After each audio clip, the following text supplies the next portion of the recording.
Assalamualaikum, saya Armi Fahim, 13 DDT 19 F1056, dari kelas DDT 47. So saya nak present pasal kerja yang Encik pagi tadi.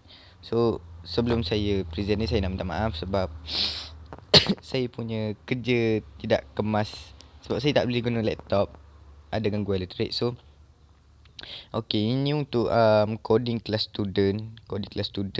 Dia tak banyak pun. Dia ada sub new, dia ada property name, dia ada property reg 6, and lepas tu satu lagi dia ada property read only. Untuk sub new tak ada apa-apa sangat. String name dia kosongkan, string .empty. String reg 6 sama je, integer mark pun jadi kosong. Property name ni ada get return str name tadi yang kosong tadi. Lepas tu and get, lepas tu set str name sama dengan value, sama je macam public property reg 6 sama je. Property mark ni pun sama je macam property atas tadi, string. Itu je. Cuma yang ni ada selection, ada if, else and if. Lepas tu read only property. Untuk read only property test grade ni dia ada get je, dia tak ada set. Dalam get ni dia ada dim char grade s char, tu declare variable.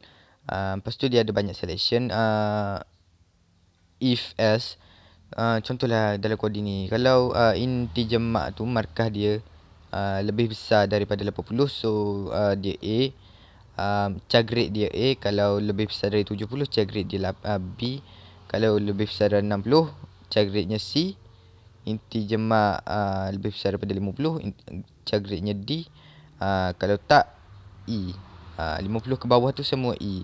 So itu je untuk kelas. Ini untuk kelas ini untuk form 1 VB, kelas form 1. Itu gambar tak nampak tu, saya minta maaf, saya ada gambar itu je.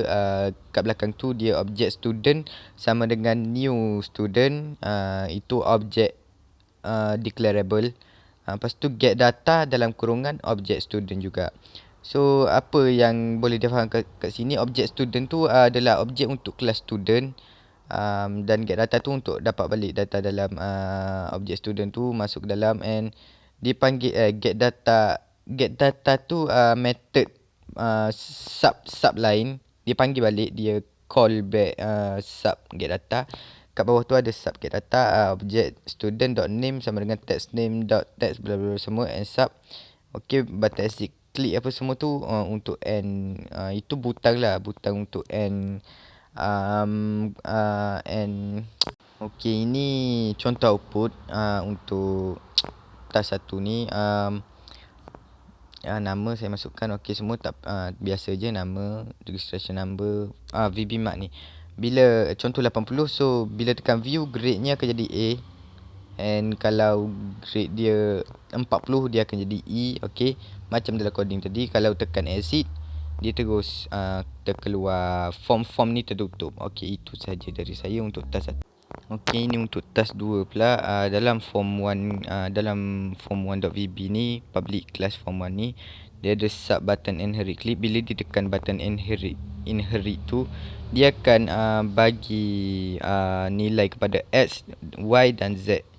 X 100, Y 50 dan Z 80. Lepas tu label sum.text tu, label tu akan text label tu akan jadi macam object.get. Untuk public class second, dia inherits class first. Ada private nilai Z as integer, itu variable. Lepas tu ada property Z as integer, ada get and get, ada set and set. Dalam set dia dapat nilai Z sama dengan value, dia set nilai Z sama dengan value, and kat get dia return balik nilai Z tu. Public function ni untuk jalan kira total sama dengan X plus Y plus Z. So dia akan return balik total. Lepas tu end function. Itu je untuk kelas sec. Ini adalah output untuk task 2 tadilah kalau dia run. Tapi ini selepas dia tekan inherit. Maafkan saya tak ada gambar untuk sebelum tekan inherit. Sepatutnya sebelum tekan inherit tu label 230 tu sebenarnya sum x plus y plus z. So bila tekan inherit, dia akan keluar hasil tambah daripada jumlah x, y dan z. Untuk task 3, ini adalah form 1 punya coding. Okey, dalam dia ada button result.clicks punya sub. Kalau ditekan butang tu, dia akan create satu dim, iaitu object poly as new operation. Sebenarnya object poly tu dia macam objek lah. Objek dim tu memang untuk create objek. So objek untuk class operation.